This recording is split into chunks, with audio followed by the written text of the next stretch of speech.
What if everything you believed about happiness was a lie? I've always questioned the concept of happiness as it's been handed down to us by family and society. Something about it often felt false, misleading, and inauthentic.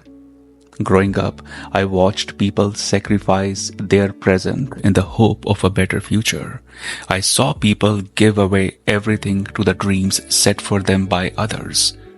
Whether it was getting into the social construct of a marriage, or building their home, or securing a safe job, all in the name of finding happiness. But what did I see?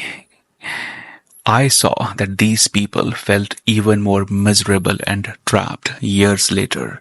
Many of them, unfortunately, didn't even live to see the life that they were hoping for. I wanted happiness too, and my chase for happiness led me down some unexpected paths. I aimed for finance, that whole glamorous Wall Street journey. But the moment I got it, I started to realize this is also not where my happiness lives. And it makes me realize maybe, you know, whatever is the next shiny object that gives us the thrill, that gives us that excitement, that fire, and all just nothing but a mirage of happiness that doesn't exist in real, but from far looks like it will give you happiness, but in reality, that's not the case. As you can tell, my struggle didn't end there. Getting clients in the spiritual work was hard. And once I started getting clients, I thought more clients paying me more would bring me happiness. And when I had 20 clients paying me 5 figures every month, I realized that's also not where my happiness lives. So, of course, the hunting continued for happiness. I continued to explore one concept after another, all in the name of happiness. It got me to everywhere but happiness. My seeking led me to explore the deeper layers of the ancient wisdom traditions of Tantra. Tantra is an ancient spiritual practice of self-awareness. It's the basis of the modern day meditation and healing practices that you see in the mainstream spiritual space. Tantra awakened within me the idea of bliss, Ananda. This practice changed how I view love, relationships, intimacy, death, birth, success, failure, everything. In the rest of this conversation, I will take you through the principles that changed my life and fulfilled that search for the bliss within. And my hope is by the end of this video, you too will burn the old beliefs and find your Ananda, your bliss. Principle 1. You become what you focus on. What you think, you become. What you feel, you attract. And what you imagine, you create. Buddha said this hundreds of years ago, and it's as relevant as ever, even till this date. I don't think Buddha would approve my relationship with social media. It's a blessing and curse. This is where I have found my voice. This is where I express my voice, but this is also the place which often, takes away a lot of my energy and peace of mind. It takes spiritual discipline to keep your focus clear, to indulge in that deep work, because otherwise the social media apps can take away hours and hours, from you. Now, I bet you didn't know this, but our chakras and social media, they do have a very interesting relationship. When I say chakra, it's the energy center. And although many people know the seven chakras to be the most popular, there are way more than seven chakras. But for the sake of simplicity, we only talk about the seven chakras. And the lower three chakras, this is the chakra around the navel center and below. Those three lower energy centers, they are the chakras or the centers of consumption. Now, whatever you consume, of course, the food, but also energy, emotions, thoughts, self-talk, the anxiety around us, the trauma, it's all stored energetically in the lower centers. And I'm specifically talking about energy here. When you do not do anything, the energy centers do not have the same capacity as they did when you were younger. So emotions, lust, thoughts, experiences around you, they all get stored up in the lower energy centers. And if you do nothing, they'll keep piling up. I call it the spiritual constipation. This gives you a very stuck energy and stinking energy, because life starts to stink, my friend, after that. You've got to shake up that energy. You've got to do something with it to change it. My point is, you become what you focus on. You become the stories and emotions that you consume. An unconscious lifestyle will produce unconscious results. And here are a few things that I can give you to change your focus and hence change your frequency, change your vibration. Start with food. Eat food that makes you feel alive and energetic, not lazy or bloated. Read books that blow your mind and helps you think differently. One of the books that changed my life is Freedom from the Known from J. Krishnamurti. And last but not the least here is choose your intimate partners mindfully. Now, intimacy here is emotional and sexual, spiritual as well. Sex is a sacred and playful act. It's not a mutual masturbation that it turns out to be. So make wise, mindful choices when it comes to intimacy. It will change your life. Simple to create your identity. I come from a Hindu Brahmin family in India. In my tradition and religion, men wear this white thread around their neck. It's called Janeu. The concept is that is your identity as a Hindu Brahmin. My father wears it, and he is my spiritual teacher. And his teacher wore it, my grandpa wore it. Every Indian Hindu Brahmin man I know, pretty much everyone wears it. When my turn came to wear it, and you are initiated as a child into this, when my turn came, I remember running around and saying, I don't want to wear it. And I think time moved on, and a few years later, again, it showed up. You got to wear it, otherwise, you will not be a true Hindu Brahmin. And I remember saying this to my extended family, relatives, and everyone, that my identity as a Hindu Brahmin family cannot be this fragile that it can be built or broken by a thread. I do not mean to disrespect or offend any religious or spiritual practice, but my point is, we practice and follow so many norms and traditions without questioning why, without wandering into it, without experiencing, why are we doing it? Without navigating anything around it, we simply follow it. That's not how you will find yourself. That's not how you will find your true identity. And I'm happy to report that 30 years later, the present Chandresh has a very different, take on identity. I have been helping many students and clients to find their identity, their voice, as I continue to polish my voice and identity, because the old Chandresh was absolutely, worried about wanting the validation, having the material success, being known as an author, as a spiritual teacher. But that was the old CB. The new CB is all about honoring and cultivating his creative, spiritual, sensual era. And if that means taking a 1 hour break randomly at 2 p.m. and going for a 1 hour walk, because that's what fuels your spiritual, creative, and emotional energy, then so be it. Your new identity is all about creating whatever it is that your mind, body, and awareness desires you to be.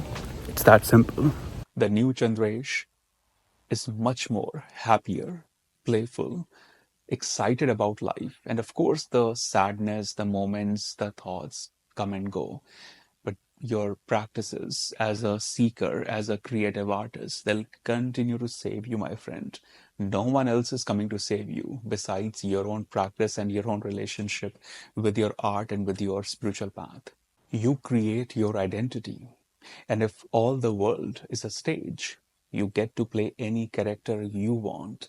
And one of the fascinating teachings about Tantra is the Leela, the play of life, which reminds us that when you play a certain character, when you play your role, play it sincerely, indulge in it with total awareness. So when it's sadness, experience that sadness. When it's anger, be angry like a little child. It's non-threatening, but it's so full of emotions. When it's a dancing scene, dance like no one is watching. When it's a moment of passion and vulnerability, be unhinged. Drop your mask. The point is, your identity is so raw and so fresh that you may not even find a reference point within your family or culture. It's something that you will curate beyond the mind, beyond the identity, information, and memory that is just stored within you. Teachers like Joe Dispenza, they have done some fascinating work on it. One book that comes to my mind is Escape from Freedom. It's not a Tantra book, but the author talks about how many people escape from freedom. They don't want the freedom because it means they will be abandoned or rejected from their social communities, and they continue to stay caged. They continue to stay in that unhappy and miserable space. But if you are watching this video, I know that's not you. And if this idea excites you, I teach this identity evolution experience in my coaching programs. There is a link in the description below. Reach out to me, let's talk, because you, I, we all are nothing but stories, identities, and we have total freedom to transcend it and create something very powerful, very playful. Principle three, have the courage to be disliked. One thing that I learned in my studies of Tantra is that you are much more than your mind, much more than your thoughts, much more than the stories or the information stored in your mind. Because above all, you are a consciousness. That consciousness takes you beyond the mind, beyond even the physical body. And the most fascinating thing that happens when you deepen your consciousness, when you raise your consciousness, is that you start to realize that the love, the safety, the warmth that you seek, among those 3 to 4 people, it goes much beyond that. Your inner child continues to crave that validation, that approval, that love and affection. And when you don't get it from those handful of people, you start to seek that love and validation in the wrong sources, in the wrong relationships. And that never plays out well for anyone. This creates such a toxic people pleasing pattern, and every people pleasing pattern is toxic. I've gone through one and I'm in recovery right now, and I can tell you, I'm here to tell you, healing can happen.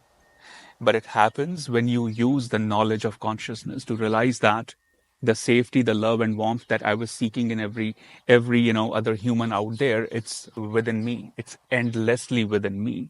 But to realize it, you have to start doing the work. It requires work. This is why not many people do it. And this is why when you start to do it, your higher consciousness, the inner muse, the inner child, will thank you, will celebrate you. It's important to understand that when you start to show up for yourself, when you have the courage to be disliked, uh, you will start to get the cold vibes from the people around you. You might even be rejected or disowned by the family, social community, and all that stuff, because now you're not fitting to their idea of life. And here's the thing you need to know: you are not some curated backyard. You are a wildflower. You are a jungle, my friend.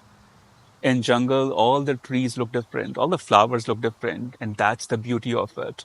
But in a backyard, in a curated garden of your home, you want to make sure everything is glowing, everything is so perfect.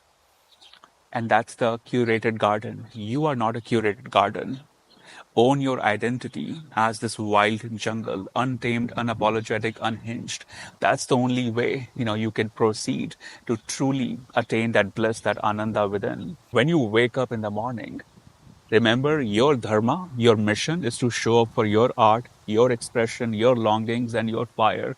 And how others react to it is their journey. But how you honor it is your dharma. Honor your needs, honor your desires, because even if you're going the wrong way, as seen by others, I believe it will still take you to your highest potential because it is your way. And you learn through mistakes, you learn through errors. That's life, that's experience.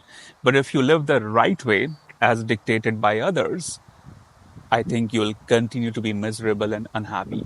I don't need to tell you this, you already know it. And here are my final thoughts on this.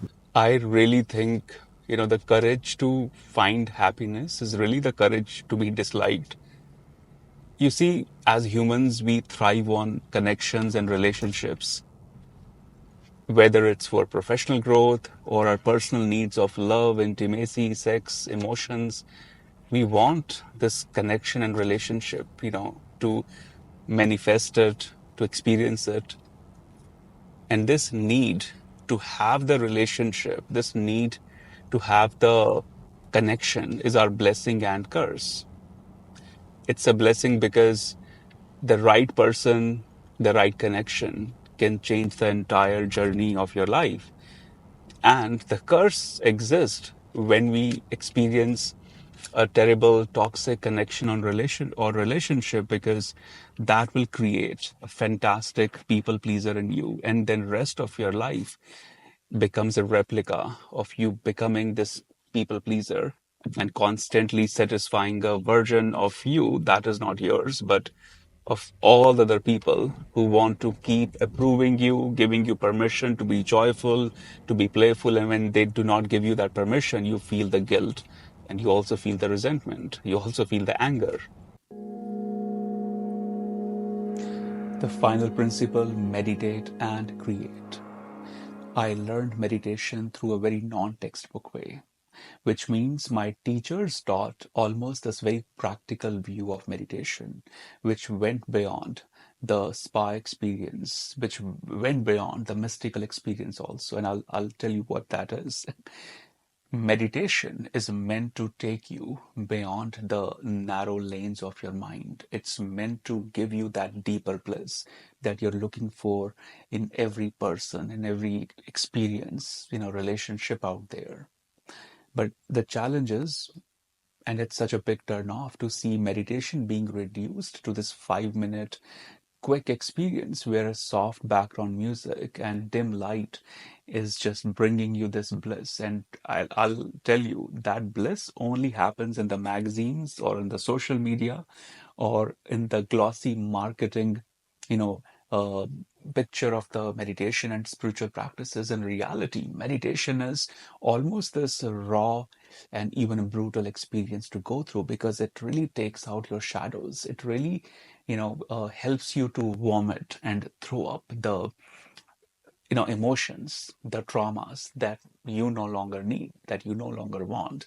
But to make that transformation happen, you got to commit to this practice. I'll give you an example. Imagine you have a membership to this most incredible, powerful gym in your town or in your city. Now, when you go to the gym, you are taking a stroll, a nice cozy walk for 10 minutes, and you're doing it every day, and you're coming home. Now you're showing up in the gym. But are you making use of the resources available in the gym? Are you putting your muscles to the test? Are you increasing your strength? Are you strengthening your stamina? No, because all you're doing in that powerful gym is taking a 10-minute walk. This is what most people end up doing with meditation. They enter into that higher consciousness space, but they go for a quick 5-minute walk and they come out. But if you do not come out after 5 minutes and continue to go deeper, I guarantee you, your most powerful version is waiting for you on the other side. I'll get you started in this very step. If you do this, and if you need a full guided meditation on this, I'll be happy to do that for you. Do let me know in the comments if you need one. But this is what I want you to do. As you end your meditation, I want you to proceed for what we call the Shakti Mudra, which looks like this. Placing your lower palms on your eyes, keeping it here for maybe 2 minutes, 3 minutes in the beginning. When you do this, all the attention starts to come on third eye. And third eye is your place of higher consciousness, willpower, confidence, courage. And when the attention starts to come on third eye, I want you to feel how you would feel when you're living your 2.0 era. I want you to visualize, imagine, and empower that version of you who will live that abundant, sensual, creative version of you. And once you're done with 2 or 3 minutes, you may touch your third eye gently and then just still in, silence. Sit in silence for next few minutes. This simple practice alone is so powerful that if you not even meditate and just do this for 10 minutes, it's going to change the power, the strength you cultivate within. But I recommend doing the meditation and then wrapping it up with the Shakti Mudra. Shakti means strength, courage. In the Tantra traditions, Shakti also means that goddess energy. It's incredibly powerful. Here are my final thoughts on finding your bliss. Happiness, joy, bliss, it's not something you chase.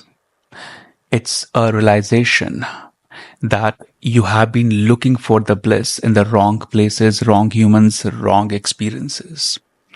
And this whole concept of finding the happiness within is easier said than done. Sure, happiness does live within, but when the trauma hits you, when the voices in your mind hits you, then you don't want to believe it's within, because what's within feels like a demon, a beast that just woke up. So I do want to acknowledge and validate you are where you need to be. I see you, I honor you, and together we will explore this experience, this awakening of happiness, wherever it takes us. This video is not the ending. It's a beginning of something very beautiful that you and I will explore together. Do let me know in the comments what thoughts, what curiosities this conversation brings up for you. And I'll see you in the next video.